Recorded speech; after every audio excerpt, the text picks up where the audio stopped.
But before you blame the person, you have to ask two questions. Is it a skill issue or is it a will issue? We've now hired a whole team of virtual assistants. We got them set up on project management tools and communicating well, but maybe there's a few problems starting to creep in. When should you fire a virtual assistant? Okay, so this is a great one, right? Because sometimes people wait too long to get rid of someone, and other times people just blame the person straight away and then just keep churning through VAs. So they're two sort of opposite ends of a similar problem. So the first step, obviously, I mean, look, recruitment is a very difficult thing to get right. So let's just park that over to the side for a second and assume that you've recruited quite well. You've gotten a good person, but you're noticing mistakes are happening.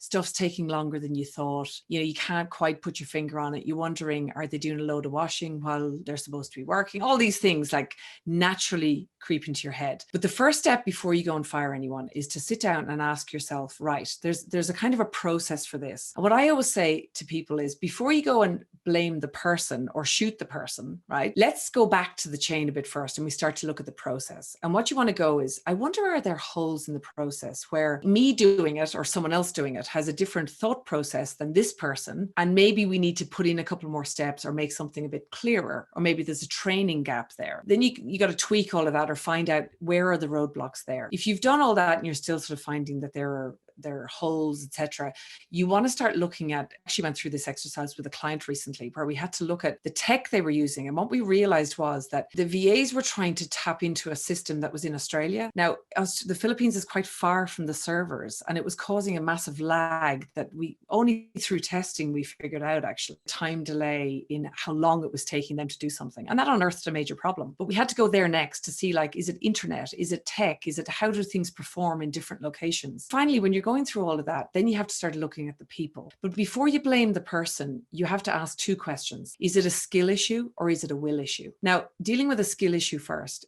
if it's a skill issue, can the person be trained on this? Or maybe is this above their level, right? So, and that's kind of a call you have to make.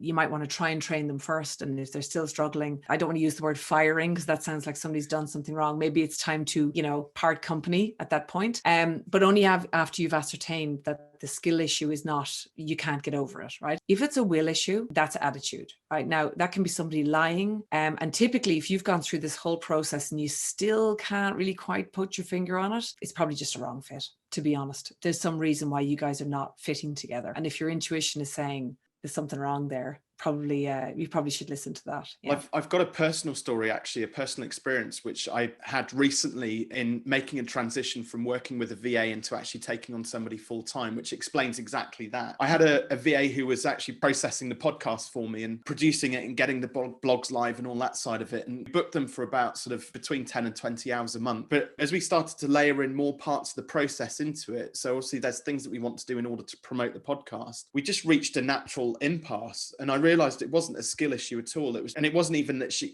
we could have booked more hours and she could have done it, but it just reached a point whereby the number of steps in the process just became too much and overwhelming for her. We tried to bring in an extra team member to then take it on, and that's the point where skill then broke down. So what I actually ended up doing, I reached out to one of the coaches on my team, a guy called Stefan. His specialty is finding people, training them up to be leaders, and setting them up with his sprint formula, basically, which is all based around Scrum and sprint techniques and using all of the great tools which you just said. Initially, we were like, well, do we go down the VA route? And he said, well, I'll look at the traditional VA sort of, ports of call. So he went on to places like Upwork and Fiverr and various other VA sort of websites. In actual fact, we lucked out because he managed to find somebody from Upwork who was based here in the UK. She had a job, but she graduated, done a marketing degree and just graduated, but was looking for something a bit more solid. And it was like the money was right. She was in the UK, so we didn't have to worry about the time of things. Very enthusiastic, needed a job at that particular point. So everything kind of fell into place. I suppose my point here is that we kind of had to go through, and it didn't get awkward or uncomfortable, but it just came to a natural end with the VA company I was using after about 6 months. And we needed to move things forward. And I need